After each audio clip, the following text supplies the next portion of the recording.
Sejam muito bem-vindos a mais um podcast Inspirado. Aqui a gente procura desconstruir a vida, a trajetória e os aprendizados de pessoas inspiradoras. E hoje eu tenho um grande prazer de receber aqui um cara que ainda é bastante inspiração para mim, Edson Rigonati, sócio fundador da Stella, um dos pioneiros do ecossistema de Venture Capital do Brasil e sócio fundador de um dos principais, mais reconhecidos e respeitados fundos de VC do nosso país. Bem-vindo, Edson. Muito obrigado pelo convite. Estou muito feliz de estar aqui e mal posso esperar aí pela série que você está lançando. Obrigado, Edson. Edson, quero te começar fazendo a seguinte pergunta. Quem é Edson Marqueto Rigonati? Excelente pergunta. Vamos tentar descobrir juntos. O que eu já descobri? Eu já descobri que eu sou o pai da Nicole e do Enzo. A Nicole está com 21, o Enzo com 16. Sou filho da Eleia e do Pedro, irmão do Gilberto e da Nanda. Nasci numa família empreendedora que saiu da miséria através do empreendedorismo, né? Então, minha avó sempre incentivou muito meu pai e meus tios a estudar e empreender. E foi assim que a família saiu, né, de um nível de pobreza bastante acentuado. Cresci vendo meu pai e meus tios empreendendo, crescendo um negócio do zero, né, desde 73, quando eles montaram a Scala. Ia para frente de loja, né? Todo mundo que é de família varejista sabe o que eu estou falando. A gente mais trabalha do que vive a família e fui aprendendo o que é essa coisa de vender, de atender, de fazer pacote. Fui trabalhando com meu pai e com meus tios quase que a vida inteira. Mas a minha primeira atividade profissional foi músico. Comecei a tocar guitarra ali com uns 14 anos. Gostava demais, era virtuoso, estudava muito. E entre várias bandas que eu tinha, eu tive uma banda de thrash metal. A piada é que eu tinha cabelo. E foi essa banda, o Sacred Curse, que me deu muito do modelo mental do que eu tenho hoje, sabe? Assim, de olhar para as coisas de um modo profissional, unindo arte, unindo ciência. Foi uma jornada muito bacana. A gente teve uma trajetória muito bonita como banda. A banda acabou em cima de um sucesso muito incipiente. A gente teve a sorte de lançar o nosso disco junto com o Nirvana aqui em São Paulo, no Aeroanta. Que legal. E aí o Kurt Cobain veio para o Brasil. Acho que a única banda que ele deve ter escutado foi a nossa. Ele voltou para os Estados Unidos, saiu na Rolling Stones e mencionou Sacred Curse. Olha só. E aí Você tinha quantos anos? Acho que eu tinha 19 para 20. Super jovem. E aí a gente foi convidado para fazer uma turnê na Europa, 25 shows. Só que o Paulinho, o batera na época, fazia musculação, dieta, e não queria viajar e deixar de fazer a dieta dele. Aí a gente começou a brigar, tentamos substituir ele, mas o irmão dele tocava na banda, que era guitarrista, a gente também tentou trocar o Edu, não deu certo. Eu sei que a banda acabou. Aí eu falei, quer saber de uma coisa? Vou trabalhar com meu pai que eu ganho mais. Boa. E aí larguei o mundo da música e fui trabalhar com meu pai no varejo. Varejo de quê? Roupa, cama, mesa e banho. E aí briguei com meu pai, fui fazer MBA em Colômbia em 95, me formei em 97, vivi a euforia da bolha da internet lá em Nova York. Queria conhecer esse mundo e fui trabalhar numa empresa que chamava Lucent, que junto com a Netscape eram as duas principais empresas daquele primeiro ciclo da internet. Fui trabalhar na Lucent em New Jersey, fiquei lá no Bell Labs, que era o centro da inovação americana. Fiquei lá 1 ano, voltei para o Brasil. Aqui no Brasil a gente saiu de 0 para bi de dólar em 2 anos e de bi para 0 em mais 2. Então eu vivi tudo que tinha para viver naquela época. Aí fui pro mercado financeiro fazer M&A, que é o que você faz hoje, em telecom e de tecnologia. Tive a sorte de conhecer a Marília Roque em 2000. A Marília também fez Colômbia, ela veio para o Brasil para montar Endeavor. Me apaixonei por essa coisa do empreendedorismo. Adorava dar mentoria para os empreendedores e para as empreendedoras. Fiz isso durante 10 anos até que eu falei, eu queria fazer isso o dia inteiro. Eu queria que a minha vida fosse essa. E a vida de quem gosta de estar com um empreendedor é ser investidor de Venture Capital. E aí em 2008, eu e a Laura, a gente teve a magnífica ideia de montar um fundo de Venture Capital, que ninguém sabia o que era naquela época. E foi isso. Começamos a jogar futebol na várzea com bola de meia E estamos aqui na Libertadores da América, quase na UEFA. Foi boa, cara. Eu vou voltar, tá? Boa. Eu vou voltar lá pro comecinho. Acho que tu passou aí por resumir uma vida em alguns minutos. Eu queria aprofundar um pouquinho mais. Cara, esse teu começo, assim, acho que a gente é muito inspirado pelas nossas influências de quando a gente é mais jovem, né? O que tu lembra, assim, da tua infância, dos aprendizados que tu teve na tua infância, seja com a tua família, seja com as pessoas que tu teve a oportunidade de conviver? O que tu carrega disso pra hoje? Eu acho que tem duas linhas mestras, assim, na minha formação, na minha família, que são muito presentes ao longo da minha jornada e principalmente hoje. A primeira delas é vendas. Tá. Então, assim, desde muito cedo eu aprendi com meu pai, com meus tios, com as minhas tias, que você tá com problema, vende que passa. Boa. E meu pai me botou para fazer todos os cursos possíveis e imagináveis de venda que você possa imaginar. Com quantos anos, assim? Eu lembro que ele me botava na frente de loja com, sei lá, 10 anos, Nossa. 12 anos. Bem único isso. Minha tia, ela tinha a maior distribuidora da Tupperware de São Paulo. Eu adorava ver ela, sabe, com as meninas, com aquela coisa de venda, de motivação. Eu era muito tímido, sou tímido. Sou treinado para falar, eu tô aqui, parece treinado, né? Então, acho que vendas é uma coisa muito relevante na minha vida. Palco e técnicas de vendas, né? Então, assim, muito do que eu faço hoje dentro das telas é esse meu papel de ser o cara que ajuda as empresas a criarem canais de distribuição proprietária, o que a gente chama de go-to-market. Então, isso é presente na minha vida inteira. O outro lado, acho que é um pouco do virtuosismo / fundamentalismo, estruturação, né? Então, vivi isso na música, era muito técnico, vivi isso nos negócios, muito técnico. E hoje, como investidor de Venture Capital, eu procuro ser uma pessoa técnica, trazer embasamento, fundamento. Então, eu sou uma pessoa que estuda muito, lê muito. Toda essa coisa dos playbooks, né, vem justamente dessa formação virtuosa. Então, são duas características que me acompanham até hoje. Boa. E você falou, acho que com certeza uma passagem muito marcante na sua vida, esse capítulo como músico, né?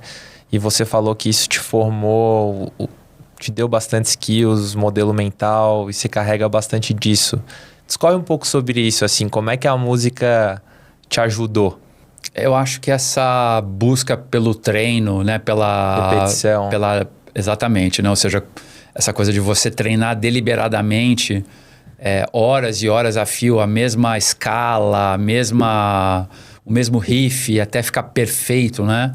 É uma coisa que me é muito útil, foi muito útil a vida inteira aprender isso. Então, que eu acho que é comum a todos os atletas, todo mundo que procura ser de ponta em alguma coisa tem essa coisa da prática deliberada, né? Que eu acho que é muito importante. E de moleque, você tinha um perfil, você diria, mais nerd ou mais sociável? Não, eu sempre fui muito quietinho, muito nerd, muito antissocial. Fazia algum esporte, não? Nada. Eu só comecei a cuidar do corpo quando minha filha nasceu. Tinha 32 anos de idade, muito inspirado pela Priscila, a mãe da Nicole, minha esposa na época. Bom, e aí a banda não deu certo, ou deu certo, né? Como queira. E aí você decidiu que você começou a trabalhar com o seu pai. Você ingressou numa faculdade nessa época? Como é que foi? Como é que era a sua vida nessa época, assim? Começando, pós-banda, né? Encarando o mundo real, talvez tendo que pagar conta e com uma pressão de crescer e desenvolver uma carreira. Como é que foi como é que foram esses seus primeiros passos, assim, na vida pós-colégio, se dá para falar assim, né? Não, acho que é uma excelente pergunta. Eu tinha uma vida relativamente fácil, né? Meu pai já estava bem de vida nessa época, então eu tinha eu não tinha muita pressão por essa coisa, né, de ganhar a vida. Ela já estava relativamente ganha naquele momento, tinha uma vida bastante confortável. Foi isso que me permitiu ser músico. E aí, para desespero do meu pai e da minha mãe, quando eu acabei o colegial, eu fui ser músico, não queria fazer faculdade. Fiquei 2 anos tentando ser músico e aí vi o quão difícil era a vida de músico. Eu percebi que ia demorar demais ou ia ser muito difícil, ainda mais como uma banda de thrash metal. Foi aí que eu falei, eu acho melhor, acho que eu posso usar tudo que eu aprendi aqui em outro lugar. E foi aí que eu fui fazer faculdade, entrei no Mackenzie para fazer administração e trabalhava e estudava.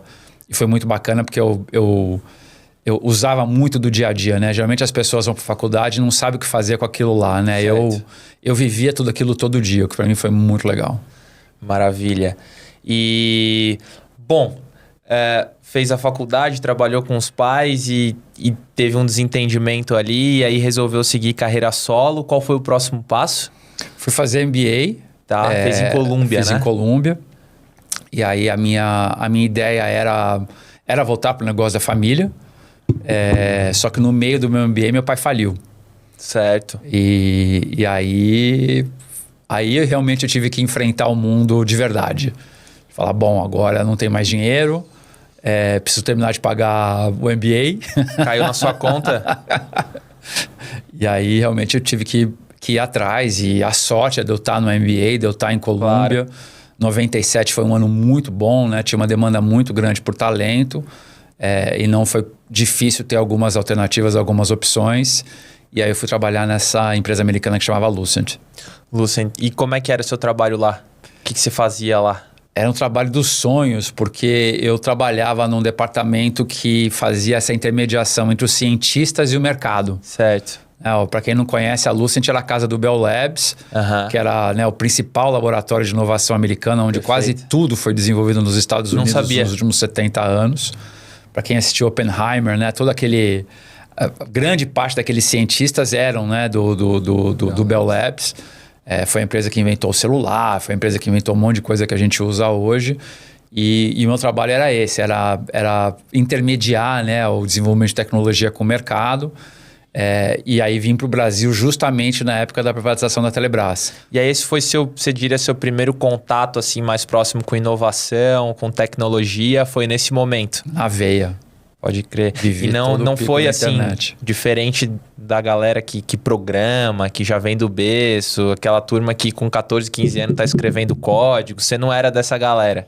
Eu era, mas eu não fiz engenharia, então eu não era tão profundo, né? Eu gostava de programar. Na minha geração, pra você jogar, você tinha que saber programar um pouquinho, senão você não jogava.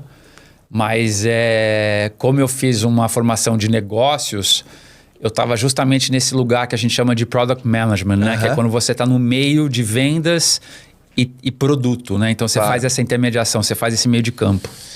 Legal. E aí, você veio para o Brasil por essa empresa ou não? Por essa empresa. Para ajudar o time que estava montando a Lucent aqui no Brasil e foi uma jornada muito bonita. Show, cara, muito legal. E como M&A, cara? E com M&A, como é que foi a tua experiência? Essa passagem que você teve, foi numa boutique?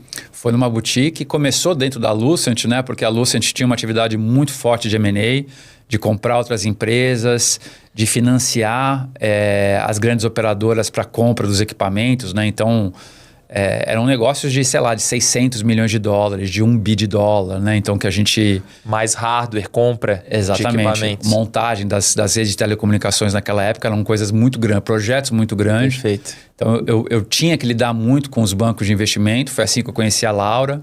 A Laura, na época, estava no CS, First Boston. Interfaceava basicamente com todos os fundos. Você estava no buy side lá? Você estava avaliando as empresas para comprar? Na Lucent, exatamente. E financiar. A gente tinha um balanço muito forte de financiamento e investimento, corporate venture, essas coisas. E foi assim que eu interfacei com os bancos. E aí, junto com um cara que eu conhecia que tinha saído do Warburg, montamos uma boutique de telecom e de tecnologia para a América Latina, que chamava Cicerone. E aí você olhava...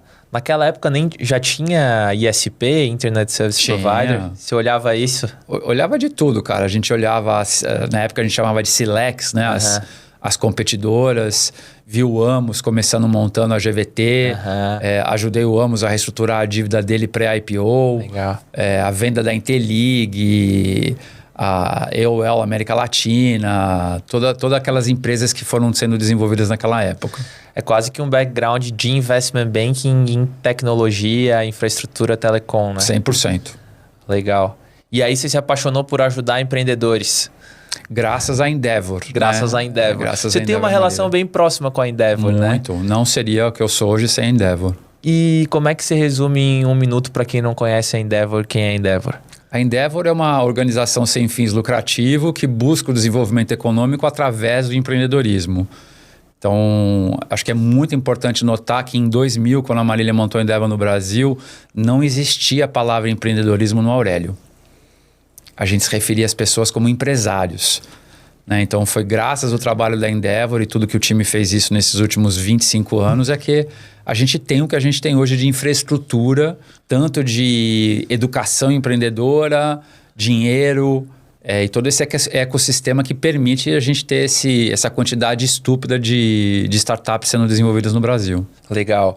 E aí esse foi um gancho para, de algum modo, você se conectar com esse ecossistema empreendedor, ter mais contato com os empresários, com os empreendedores, Exato. reconhecer suas dores e ver, cara, acho que eu consigo ajudar essa turma aqui, consigo ver minha contribuição impactando talvez vidas, pessoas, etc. E aí resolveu, naquela época, tomar coragem e ser um dos pioneiros de Venture Capital.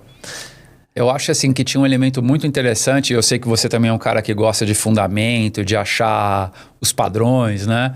E acho que o que mais me motivou, junto com a Laura, a montar a Astela, foi depois de tanta mentoria, perceber que tinha um arquétipo. Uhum. Porque você falava com um empreendedor, ele te trazia alguns problemas. Aí você falava com outro, ele te trazia os mesmos problemas. Aí você falava com outro, ele trazia os mesmos problemas. E aí depois, sei lá, de 20, 30 mentorias, você percebia que existia um padrão. Por estágio de desenvolvimento da empresa, por tipo de empresa. E aí eu comecei a colecionar padrão. E isso foi o que deu origem ao nosso sistema de playbooks, né? Porque assim, depois de tanto mentorar empreendedores durante 10 anos, eu mentorei 10 anos antes de montar a Astela, né? Então, quando a gente montou a Astela, a gente tinha uma visão muito clara de quais que eram aqueles elementos que faziam a vida dos empreendedores difíceis, o que podia tornar mais fácil e como que a gente podia ajudar. Cara, muito legal essa abordagem. Acho que essa oportunidade de reconhecer padrão no meio do caos, né? Total. Onde você está lidando com um componente humano multivariado e ao mesmo tempo você consegue ir ali pincelando, né, elementos em comum, que quando você vai ver os empreendedores, as histórias de sucesso, eles têm boa parte ou eles seguiram, né? Claro, dentro da aleatoriedade, das suas especificidades, mas com esses elementos comuns, acho que é um approach bem único. Enxergar os investimentos, enxergar o mundo dessa forma é bem particular, bem bacana. E conta pra quem não conhece, eu sou fã suspeito pra falar, mas da tal da lista de Yoda, que talvez, cara, muito bacana. Conta aí pra gente. Eu acho que veio justamente dessa busca por dar para os empreendedores um arquétipo da jornada deles, né? Então, esses playbooks foram virando uma maneira de eu interagir com os empreendedores, de eu ajudá-los a acelerar a busca por conhecimento, por acelerar a busca de entender o que estava acontecendo e quais eram os principais desafios de cada fase. E aí, ali em 2010, 11, foi que a gente começou a escrever. Uhum. Né? A coisa de você blogar na época, né? Hoje em dia é coisa de velho falar que você vai blogar, né? mas foi assim que a gente começou, escrevendo sobre justamente esses desafios. E aí, acho que foi 2013 que a gente teve a ideia de criar uma série com 37 artigos sobre essa jornada, e a gente chamou isso da lista de Yoda, né? Ou seja, se houvesse uma figura como Yoda que pudesse de verdade ajudar um empreendedor ao longo da jornada, o que o Yoda faria? E a gente achou que o Yoda falaria essas 37 coisas que foram esse blog, que acabou virando um livro e acabou virando esse grande conjunto de artigos que a gente chamou a lista de Yoda. Cara, é muito legal para quem não Para quem nunca consumiu esse conteúdo, eu recomendo para todos os empreendedores. Onde é que a gente acha, Edson? Tá no site das telas. Tá no site das telas, né? .com.br, tem lá a lista de Oda e os 37 artigos. Recomendo. Legal. E o legal é que você não vem da sua cachola as coisas, né? Tudo muito fundamentado em bibliografia de fora, em caras... lá do Vale do Silício, um ecossistema que está talvez alguns anos ou décadas na nossa frente, né? Como que também era esse teu processo de estar em contato?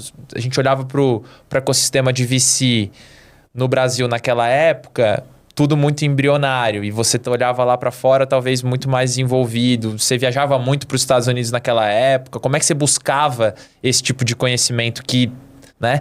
Nos primórdios da internet era bem escasso. Acho que lendo muita coisa, acompanhando os empreendedores que gostavam de aprender. Acho que nessa jornada, um cara que foi muito importante para mim foi o Eric Santos, da RD. O Eric acho que foi o primeiro, junto com a Bed, que começaram a viajar para o Vale e começaram a trazer essas referências. E foi um grupo de empreendedores ali em 2012... que começou justamente a trazer esses playbooks dos Estados Unidos, né? E trazer essa ciência que os americanos já tinham do que é criar produto, do que é criar uma empresa. E acho que essa talvez seja a coisa mais incrível do que a gente está vivendo nessas últimas duas décadas. Não é a tecnologia em si, mas é o conhecimento de como se criar a empresa o mais rápido possível. Acho que esse é o grande legado que a gente deixa para a próxima geração. Boa, concordo com você. Deixa eu fazer um fast forward aqui. Bom, recentemente a gente viveu um período bem atípico, né? Primeiro de bull market e depois de uma correção recente nos investimentos de tecnologia. Mudou alguma coisa no mercado, na sua maneira de ver, sobre como as decisões dos fundos de venture capital são tomadas hoje em comparação de como elas eram tomadas talvez há 3, 4, 5 anos atrás? Bom, primeiro eu não acho que é tão atípico assim. A gente vive um mundo cheio de ciclos e os ciclos são sempre iguais. Os padrões, eles existem. Então, assim, se você fizer um zoom out de década, você vai ver que o que a gente viveu nos últimos 2 anos foi igual do que a gente viveu em 2009, 2010, foi igual que a gente viveu em 2000, 2001, foi igual que a gente viveu em 93, 94. Então, assim, é sempre a mesma coisa, né? Perfeito. Hoje a gente entende que são pelo menos 5 grandes ciclos de 75 anos, né? Então, a gente teve a Revolução Industrial, do vapor, do aço, do automóvel, do transistor. Cada uma delas dura mais ou menos 75 anos. Tem uma corrida ao ouro de 20 anos, 2 grandes crises globais e aí uma produtividade global que dura 35 anos, advindo das tecnologias do primeiro ciclo. Então, nessa visão, a gente está na fase final da era do transistor, né? Nos últimos 20 anos. É como se a gente estivesse ali na década de 50 no mundo do automóvel. Certo. O cara mais famoso naquela época era o Lee Iacocca, né? Que era o presidente da Chrysler, assim como hoje é o Elon Musk. Naquela época era chique trabalhar numa empresa de automóvel, né? Como é hoje chique trabalhar nas empresas de tecnologia. Então, assim, a gente revive as mesmas coisas sempre do mesmo jeito e dentro desse ciclo de tecnologia, a cada 10 anos, tudo muda de novo. Então, foi assim no mainframe, aí depois teve o computador, aí depois teve o laptop, aí teve o celular, agora tem AI. E a cada 10 anos a gente tem essa reciclagem que junto com os ciclos de capital, né, juros baixos, juro alto, liquidez, falta de liquidez, gera o que a gente viu nos últimos anos. Então, não é atípico, é extremamente típico. Atípico é quem não percebe esses ciclos de longo prazo. Então, respondendo a sua pergunta, sim, teve muita gente que entrou no jogo no topo, sem essa visão no longo prazo e, obviamente, que se queimou, né? Acho que como o Warren Buffett gosta muito de dizer... Todo mundo é bonito quando a maré está alta. É isso aí. Então, assim, quem é investidor de valor, quem é investidor de fundamento, sabia o que estava acontecendo e tinha maneiras de se proteger disso tudo. E você acha que, do ponto de vista, talvez, aqui, fundamentalista, mas no bottom-up, não no top-down aqui, né? Acho que você fez uma análise macro perfeita, mas no bottom-up, olhando ali para talvez as características de uma empresa investable de VC, você acha que os atributos olhados pelos fundos, as características, os padrões, eles se alteraram ou eles permanecem iguais?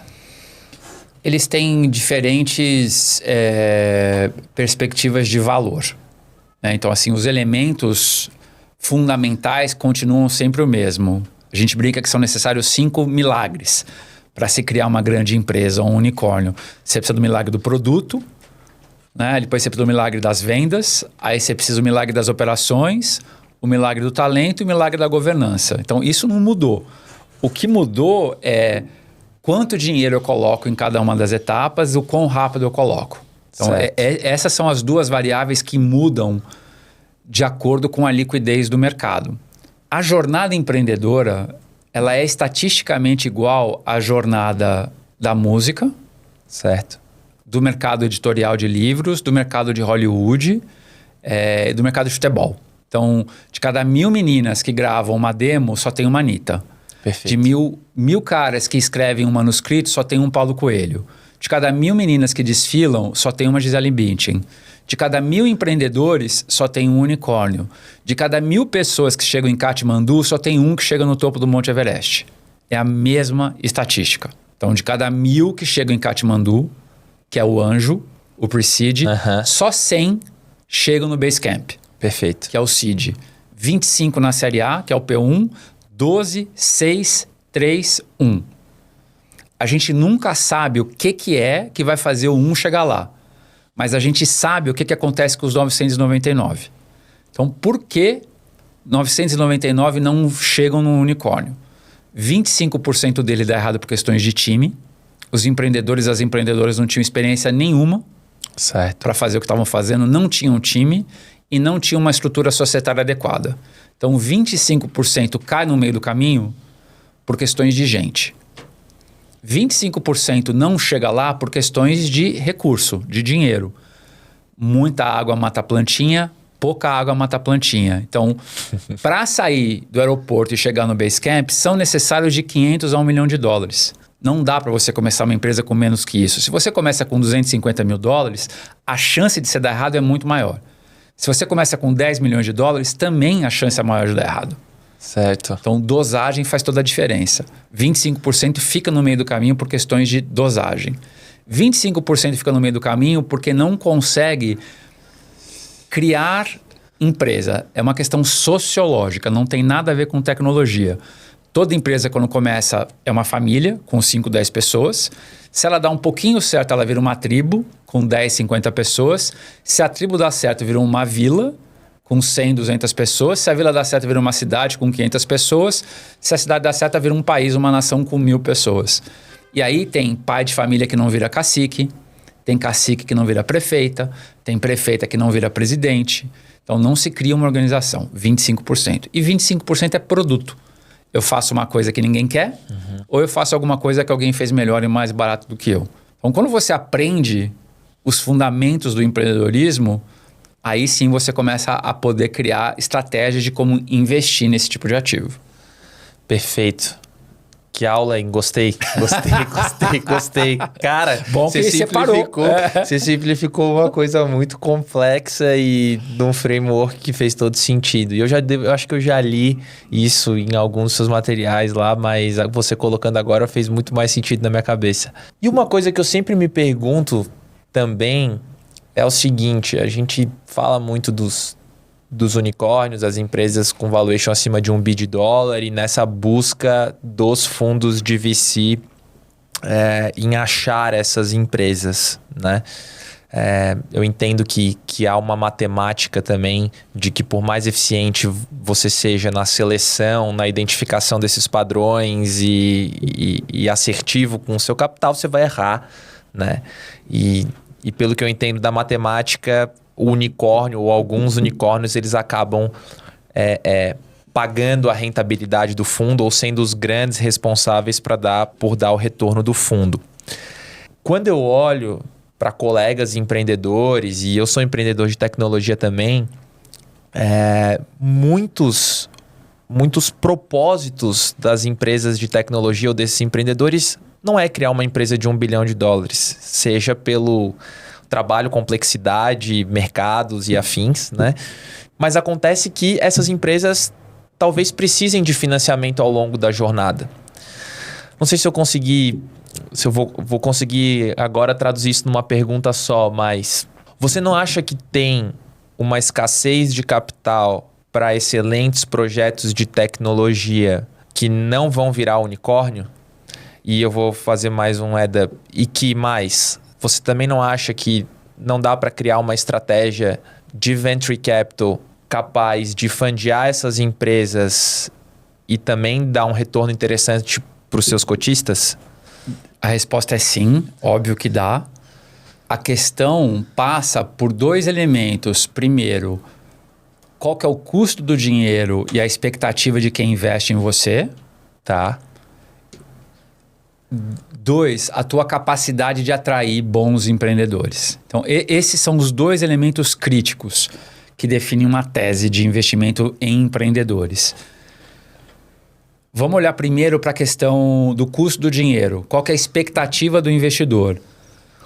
Quem investe em venture capital, quem investe em investimentos ilíquidos, busca um retorno muito superior àquilo que ele encontra em renda fixa e renda variável, líquida. Perfeito. Né? Então, tenho lá, eu posso investir no Tesouro, eu posso investir no CDI, ou eu posso ir na Bolsa investir na Petrobras, no Itaú, seja lá no que for. Para eu investir numa empresa no seu início de jornada, ou num fundo que vai investir em empresa no início de jornada, a expectativa do dinheiro é de 35%, 40% ao ano. Em real? Em real. 25%, 30% em dólar. Né? Em qualquer lugar do mundo. Então, com essa expectativa de dinheiro, não dá para investir em vários bons projetos. Porque vários bons projetos nunca vão dar 30% ao ano, ao longo de 10 anos. Vão dar talvez 15%, 20%. Então, se a expectativa do investidor, quem estiver dando dinheiro para investir, for só um pouquinho maior do que o mercado acionário, dá. Agora, como a expectativa é muito maior, a gente tem que tomar mais risco. A gente tem que fazer coisas que possam ser incrivelmente grandes. Então, a meta do fundo de Venture Capital não é criar um unicórnio. A meta de um fundo de Venture Capital é achar o Fund Returner, que é um ativo que vai se valorizar 72 vezes. 72 Esse é o número? vezes. Esse é o número. Do valor inicial do que você investiu. Isso é o que ajuda na estatística que eu falei do Everest a conseguir dar 35%, 40% ao ano de retorno para o investimento. A segunda coisa que é importante é a tua capacidade de atrair bons empreendedores. Certo.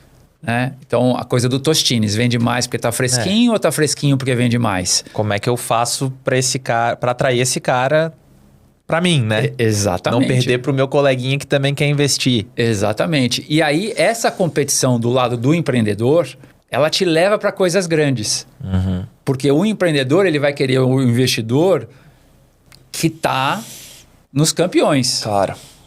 Então, se você consegue balancear essas duas coisas, dá sim para ter uma tese intermediária. Tem investidor na Europa no futebol que não investe em clubes para ser campeão. Tem investidor no futebol europeu que investe em clubes para estar ali entre os 3 primeiros colocados. É a mesma coisa. Então, assim, a questão aqui são esses 2 elementos. Se eu tenho um dinheiro, um acesso a dinheiro razoável e eu consigo atrair bons empreendedores, eu consigo atuar no meio da curva. Senão, eu sou necessariamente obrigado a buscar os fora da curva, os outliers. Legal. Deixa eu te fazer mais uma pergunta VC-oriented aqui. E depois a gente volta um pouquinho para o Edson enquanto pessoa.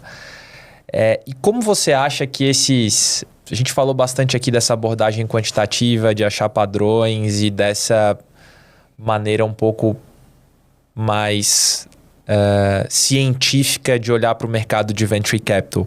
O quanto isso está traduzido na tese de investimentos da Stella hoje e o quanto, de fato, no day by day, isso é aplicável, né, nas tomadas de decisão de vocês? Eu acho que essa é uma parte integral da nossa tese, né? Então, voltando para a brincadeira do unicórnio, né? E por que a brincadeira do unicórnio é importante? Porque a gente tem muitos dados sobre eles. Então, eles são uma referência para o tal do Fund Returner, para o 72x. O que a gente sabe desses animais? Que são necessários mais ou menos 269 milhões de dólares para se criar um. Essa é a mediana de dinheiro para se criar uma empresa que vale bi de dólar. Mediana. Se é mediana, isso quer dizer que tem empresas que fazem com 4 milhões de dólares e tem empresas que fazem com 4 bi de dólar. Esse é o espectro. De um lado você tem os Cobra Kai, quem gosta de ganhar na porrada, com muito dinheiro, e do outro lado você tem o Mr. Miyagi, quem gosta de ganhar pegando o casaco, largando o casaco. Qual que é a diferença para o empreendedor? O maior beneficiário ou o maior afetado pelo uso intenso de capital é o próprio empreendedor. Claro, que vai ser diluído. Diluído, exatamente. Então, uma empresa que captou 4 bi de dólar para virar unicórnio, provavelmente os empreendedores vão chegar no unicórnio com 4% da empresa. Ao passo que você pega o caso da Veva, que captou 4 milhões de dólares e nunca usou dinheiro, os empreendedores tinham 60%, quase 70% quando fizeram o IPO da Bolsa. Então, essa é a grande diferença do uso do capital. Você pode fazer as duas coisas. A nossa tese, falando específico, então assim, como Venture Capital, você pode ter teses, assim como no mercado líquido, de momento investing, value investing. Perfeito. Não tem como você saber qual que é melhor. Certo. Tem gente que ganha muito dinheiro consistentemente com momentum, tem gente que ganha dinheiro consistentemente com value. Venture Capital é a mesma coisa. A nossa tese sempre foi voltada para tentar buscar esses empreendedores que vão tentar criar um unicórnio com pouco capital. Com um pouco menor volume de capital possível. Como que se faz isso? Através de canais de distribuição proprietária. O grande uso do dinheiro é marketing e vendas. Então, do total dos 269 milhões de dólares necessário para se criar um unicórnio, 60% vão para marketing, vendas e atendimento.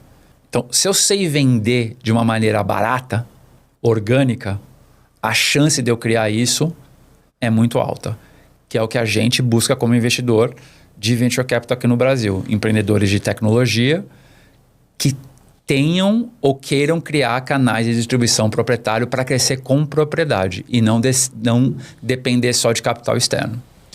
Dá um exemplo disso, de um canal proprietário de distribuição vencedor. Vou dar 3. Boa. Tá? É para inspirar diferentes empreendedores e empreendedoras. Vou dar o caso da Resultados Digitais, que criava conteúdo, que é o tal do inbound marketing, e vendia pelo telefone, que é o tal do inside sales, né? E virou a empresa que foi vendida para TOTVS por 2 bi de reais. A outra é o caso da OMIE. A OMIE, ela gera demanda através dos contadores. Então, ela vai nos contadores, os contadores indicam o cliente, ela tem uma rede de franquias que vai e vende. E o caso da Salve, né? Que no começo só educava as pessoas no Instagram, não era mídia, era educação no Instagram com conteúdo próprio, como se maquiar, como cuidar da pele, como cuidar do corpo. Então, são só 3 estratégias. O caso do Nubank é um outro caso incrível, né, de quem conseguiu, através de criação de marca e de viralidade, sem grandes investimentos de mídia no começo, criar uma grande marca, criar uma grande empresa. Muito bom, ficou bem claro. Eu estava no South Summit, evento de tecnologia, aconteceu lá em Porto Alegre na semana passada. E tinha uma palestra, agora eu não vou me recordar quem que estava no palco. Eram 3 fundos de VC, mas eu não vou citar nomes porque eu realmente não me recordo. Mas a palestra era do Seed ao Series A, o Vale da Morte, né? Algo nesse sentido, né? Então, o Seed é o cara que está captando lá seus 500 mil dólares, mais ou menos, né? Com uma tese de encontrar o Product Market Fit, né? Mais ou menos isso. Exato.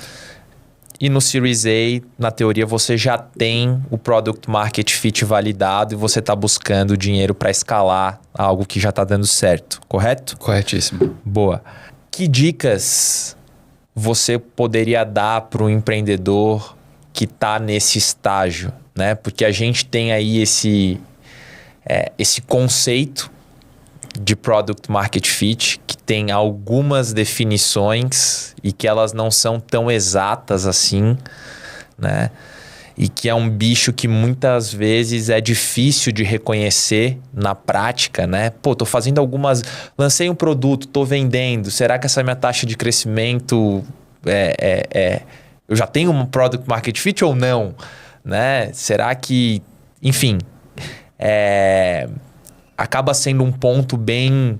Tenho diversos colegas que estão nesse estágio, a gente conversa um pouco sobre isso. E que dicas você daria para um empreendedor que está nesse estágio aí? A pergunta é espetacular. Antes de dar as dicas, eu vou talvez tentar contextualizar a importância desses últimos 20 anos que a gente vem vivido de aprender a criar empresa e o quão significativo isso é para a humanidade e para o futuro da humanidade. O Sam Walton demorou 27 anos para chegar no Product Market Fit. Foram pelo menos 12 lojas que ele abria e fechava, até ele conseguir descobrir o conceito em 1969 do que a gente conhece hoje como Walmart, né? Hoje a gente procura fazer isso em 2 anos e $500 mil. Então assim, olha que gigantesco o impacto do conhecimento humano no processo de se criar empresas. Assim, é de longe a maior invenção do nosso século, essa coisa do Product Market Fit. Porque a gente consegue, de fato, salvar 25, 27 anos de vida das pessoas e olha quanto dinheiro não foi era para se descobrir o Product Market Fit naquela época, né? Então, é importante os empreendedores terem noção disso, né? Ou seja, do momento que a gente está e da capacidade de se criar grandes coisas de uma maneira mais rápida, mais eficiente para todo mundo. O que a gente sabe sobre esse ponto da escalada, né? O tal do Product Market Fit? São necessários 5 coisas que foram importantes para o Sam Walton e foi importante para o Atari, foi importante para a Microsoft, é importante para qualquer startup hoje em dia. Eu preciso ter um posicionamento muito claro dentro de uma categoria de produto. É uma coisa tão simples e tão difícil. Ninguém compra nada no supermercado sem saber em qual corredor e qual prateleira eu tenho que ir. Você vai no supermercado, você vai comprar leite, você sabe que você tem que entrar na geladeira, que está do lado esquerdo ou do lado direito, mas está nas pontas, e lácteo. Você vai comprar sabão, você sabe que você tem que procurar o corredor específico dele. Então, posicionamento, aonde é que eu estou dentro do público que eu vou vender, que indústria que é essa que eu vou vender, como que eu posiciono, é um item fundamental para eu falar, consigo me encaixar, a minha ideia encaixa com quem quer comprar. A gente vai falar a mesma língua. Não é à toa que o principal fator no algoritmo do Google é o quão preciso eu sou no texto daquilo que eu estou fazendo publicidade. O algoritmo ranqueia melhor quem fala melhor aquilo que o comprador quer. É uma característica humana imprescindível de vendas e de entendimento de produto. Então esse é o primeiro item. Posicionamento dentro de uma categoria de um mercado. E você diria que quanto mais específico, nichar, quanto mais claro, né?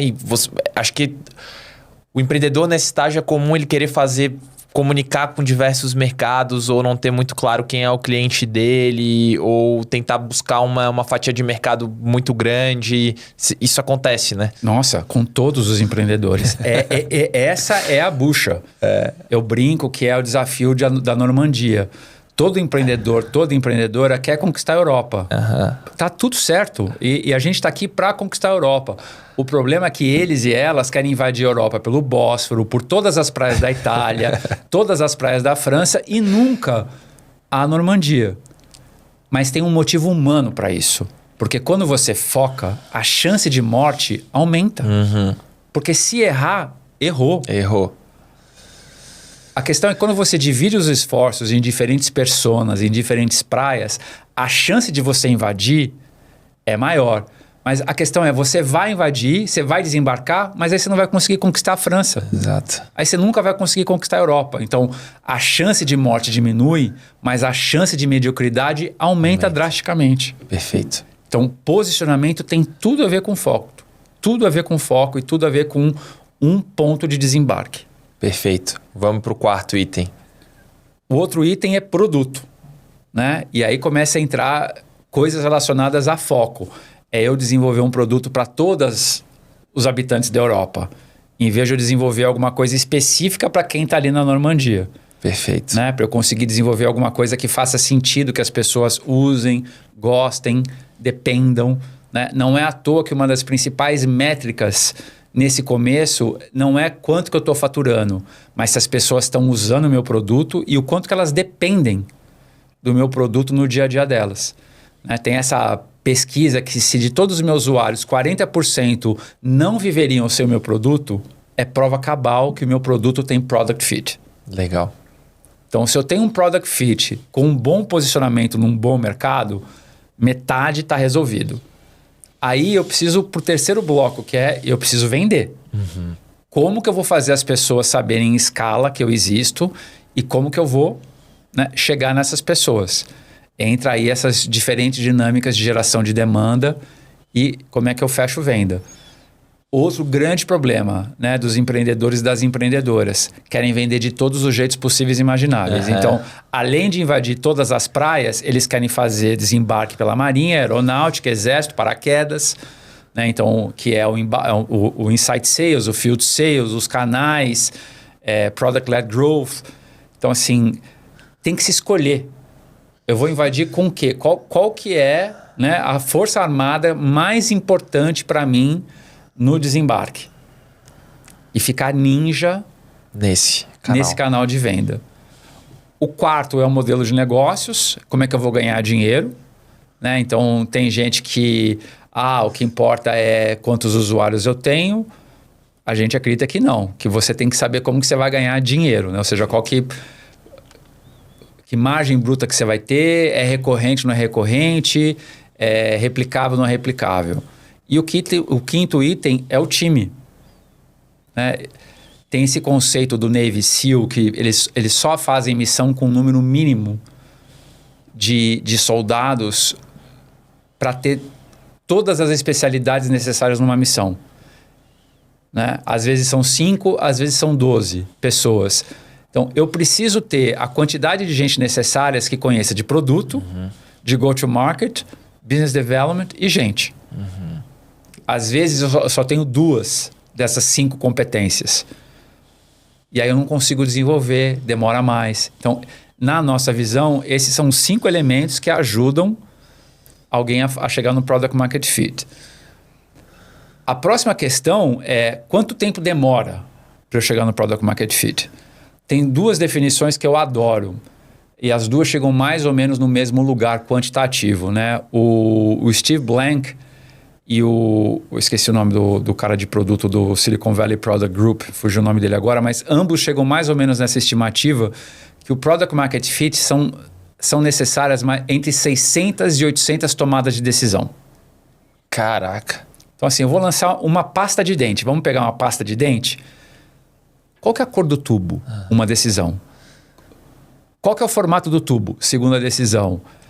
Qual que é o tamanho do tubo? Terceira decisão. Qual que é a fórmula química? 4.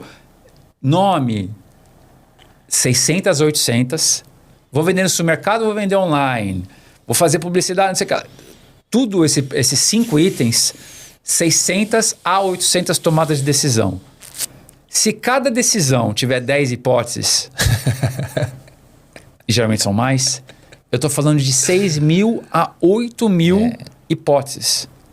Então, aqui entra a experiência.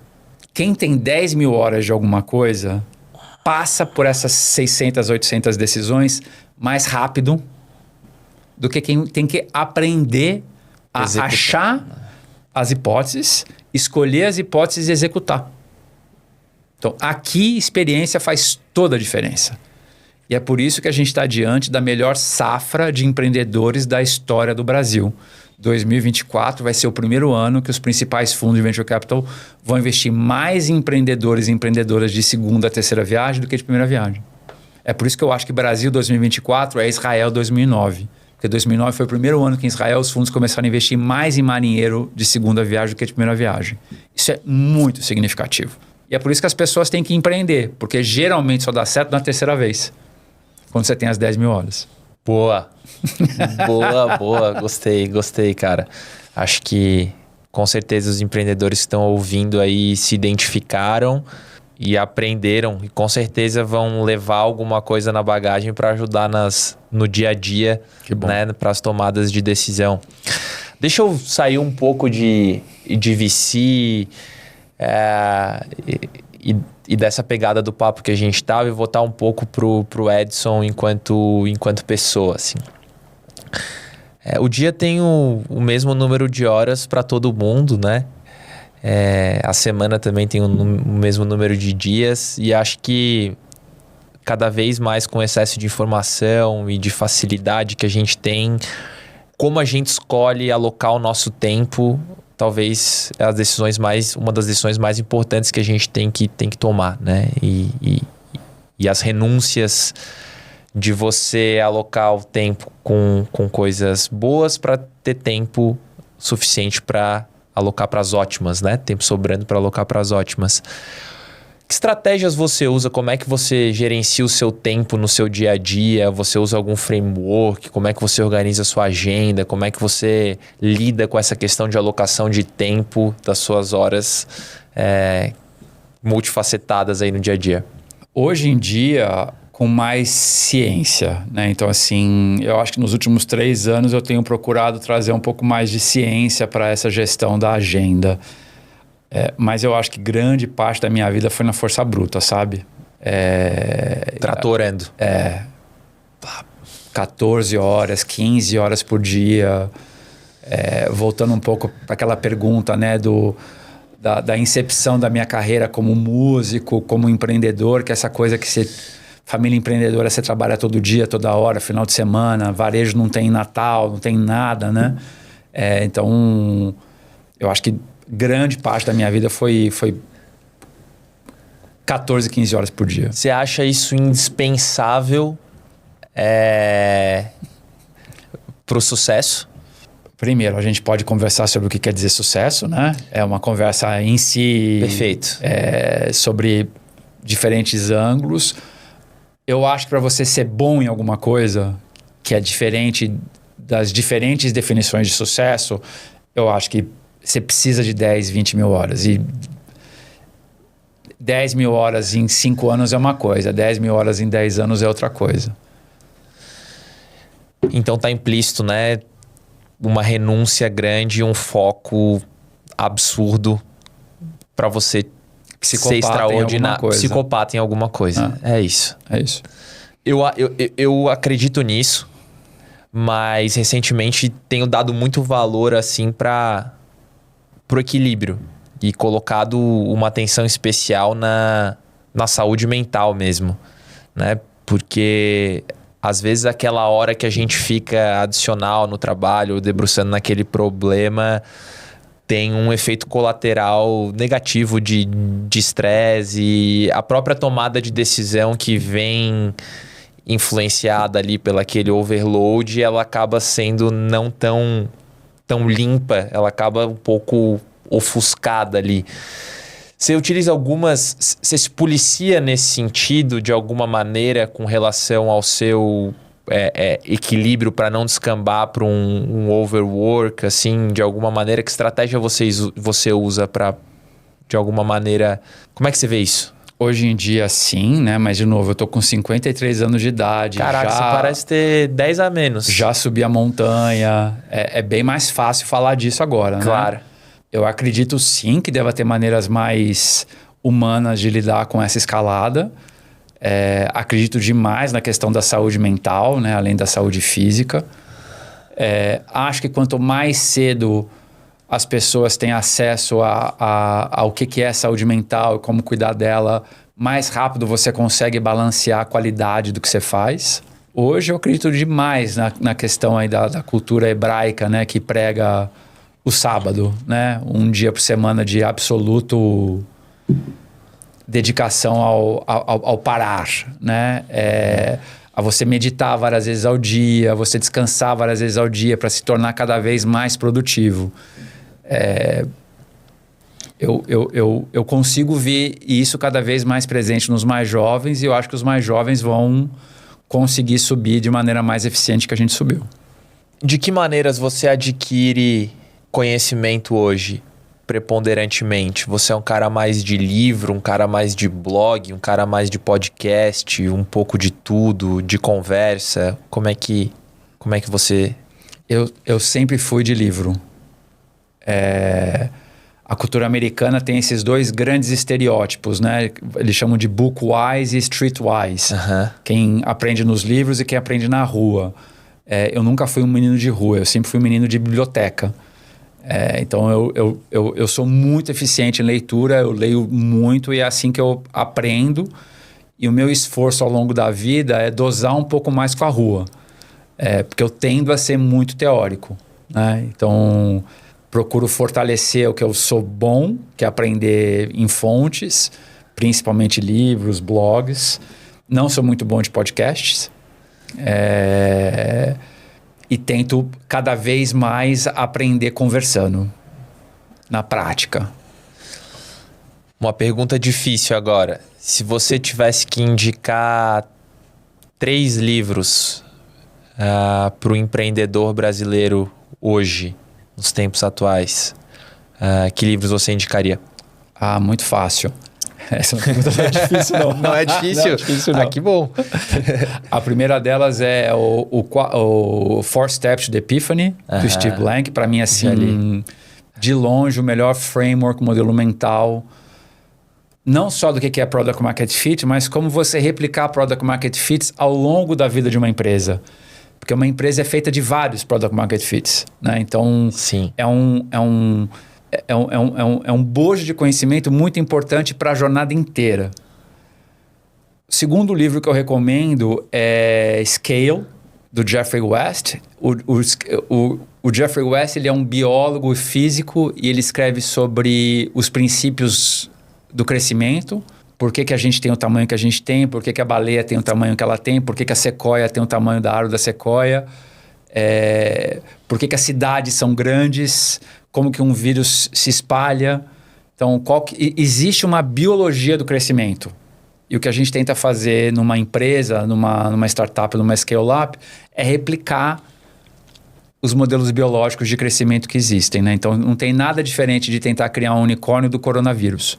É a mesma sequência, né, de desenvolvimento e propagação. E o terceiro livro que eu gosto demais é um livro que se chama Small Arms, do Max Boot. É um livro que conta a história das guerrilhas ao longo da história da humanidade, que é Davi versus Golias, que é startup versus incumbente. E o mais incrível é que nas guerrilhas, a chance do Fidel Castro ter feito o que ele fez é a mesma chance do unicórnio. E é o mesmo padrão. Né? Um revolucionário sempre teve a mesma dinâmica de uma startup. E o que dava certo na história da humanidade? O que o Uno tinha que o exército romano não tinha? Canal de distribuição proprietária. Ele atirava de arco e flecha em cima do cavalo e o romano não tinha ideia de onde vinha. É a história do Dollar Shave Club, que fazia um vídeo que a Gillette, com bilhões de dólares de publicidade, não tinha ideia de onde vinha a flechada, entendeu? Então, assim, é a mesma coisa. Sempre na história da humanidade.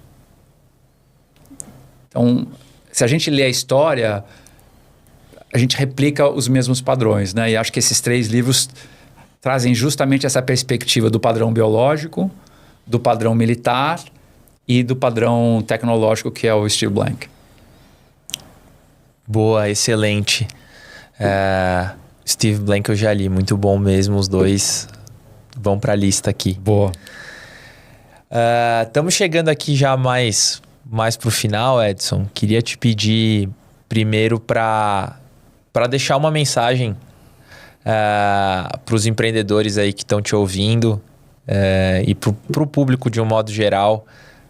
Acho que você é um cara que inspira muitas pessoas. Acho que a Astela hoje conseguiu criar um franchise, uma marca e um método, né? E os próprios cases de sucesso que consolidam vocês como um VC referência, né? para o ecossistema. E o approach de vocês eu acho que também é muito autêntico e pioneiro, né? E acho que você consegue inspirar tanto outros gestores de fundos como empreendedores e agora para as pessoas que não te conheciam, que não são desse meio, com certeza ouvindo um pouco da sua história também. Que mensagem você deixa aí, especialmente para essa turma que move montanhas aí, que são os que matam um leão por dia, né? Que é a turma dos empreendedores brasileiros. Os nossos heróis, as nossas heroínas. Eu acho que eu vou voltar para o tema que você trouxe agora da saúde mental, né? Eu me arrependo profundamente de, ao longo da minha vida, não ter feito terapia. Eu fiz terapia dos 18 até os 21, 22 anos. E aí entrei nessa toada da carreira, né? E larguei por completo essa coisa de cuidar da alma, de cuidar da cabeça, de cuidar do espírito. E só fui retomar isso num momento da minha vida de muita dificuldade, separação, problema com os filhos. Então, assim, eu acho um tema tão relevante, sabe? Pra gente deixar durante tanto tempo na vida de lado. Que eu acho que é tão legal ver esse movimento das pessoas cuidando disso, falando disso, do que você perguntou, sabe? Então, acho que talvez a mensagem que eu deixo é isso, sabe? O mais rápido possível, se você não tá olhando para isso, olhar. Porque faz uma mega diferença. Acho que talvez é o juros composto mais importante da vida. Boa, eu acredito nisso também. E tem uma pergunta que eu tinha anotado aqui e que eu acho que é legal. A gente falou bastante do perfil das empresas, de mercado, de conceitos, mas a gente sabe que o papel do empreendedor nessa história é muito importante, né? E que dentro desses padrões que você identificou e que a gente vê uma homogeneidade dentro da indústria de venture capital também, assim, alguns padrões de founders que são VC-backed, vamos chamar assim, né? O que você acha que tá...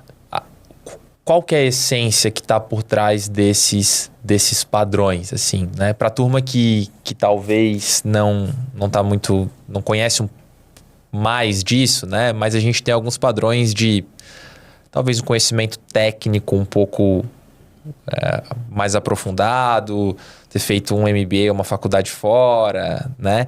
Alguns elementos a gente consegue ver o padrão aí dos founders que são VC-backed, mas eu queria que você fosse um pouco mais profundo nessa análise, assim, o que está por trás disso? O que você procura num founder? É uma excelente pergunta e é um momento muito propício da humanidade para se perguntar sobre isso, né? Então, vamos lá. O padrão básico da cabeça humana é procurar referências externas, né? Recomendação é o primeiro fator em qualquer decisão de compra. Não é à toa que quando a gente quer comprar alguma coisa, a gente sempre vai para alguém que a gente acha referência naquele tema para poder dar um certo conforto psicológico. E a marca, nesse mundo que a gente está, ela é muito importante. Então, a escola que você estuda tem um fator relevante. O nome dos anjos que investem em você tem fator relevante. Então, o lado mais fácil é sempre você ir para as referências. Então, esse é o grande motivo pelo qual a gente vive esse padrão homem, branco, de boas faculdades, né? Ao redor de todo mundo do capital. Sim. Né? Como que a gente quebra isso? A gente quebra isso levando o conhecimento desse grupo para os outros grupos. Então, a gente tem que treinar as mulheres nesses fundamentos que a gente falou aqui agora, para elas serem mais capazes do que a mediana dos grupos de homens brancos. A gente tem que treinar os pretos e as pretas nesses fundamentos para eles serem mais capazes do que a mediana dos brancos. E a mesma coisa para os outros grupos, LGBT+, e tudo mais aquilo que a gente está tentando incluir hoje no mundo.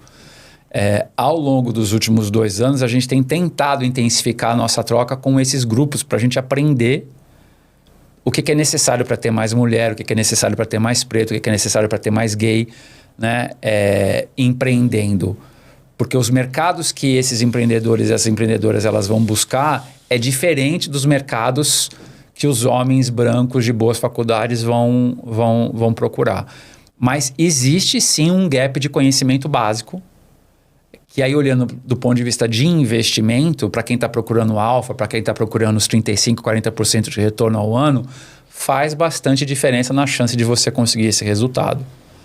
Né? Então, existe sim um bias ao redor de homem branco de boas faculdades e existe sim um gap de conhecimento nos demais grupos. Então, a gente precisa trabalhar nas duas pontas, como que reduz o bias e como que a gente aumenta conhecimento para que esses grupos tenham o mesmo bojo de empreendimento que o grupo primário hoje em dia. Entendo, mas vou aprofundar um pouco mais. Acho que independente de raça, gênero e opção sexual, acho que o que você busca é um ser humano que tem determinadas capacidades técnicas, aspirações, motivações e alguns sinais, né, pregressos de que tem determinadas qualidades e atributos que vão ajudá-lo nos desafios que ele tem pela frente. Correto. Que competências, que habilidades emocionais, comportamentais e técnicas você diria que estão por trás de um cara que talvez tenha um MBA em Stanford? No final, quando a gente tira a marca, né, o que está por trás da marca? Boa. Vou tentar voltar para alguns tópicos que a gente tocou aqui ao longo do papo, tá? Tá. Primeiro, a diferença dos Cobra Kais e Mr. Miyagi's. Tá. O que isso quer dizer? O que essa primeira referência quer dizer? Que acesso a dinheiro é muito importante para a jornada empreendedora. Então, ser um bom vendedor, uma boa vendedora de dinheiro é muito relevante. Certo. Então, 25% do tempo de uma empreendedora que escolhe o caminho do Venture Capital tem que ser dedicado a fazer fundraising. Tem que ser dedicado a conhecer todos os fundos de Venture Capital no Brasil e os principais do mundo. E tá falando com essa galera o tempo todo. Então, quando eu olho para um empreendedor, uma empreendedora pela primeira vez, a primeira coisa que vem na minha cabeça é: será que o próximo fundo que vem depois de mim vai investir nele, vai investir nela? Então, essa é a primeira competência básica. Eu preciso ser muito bom de vendas.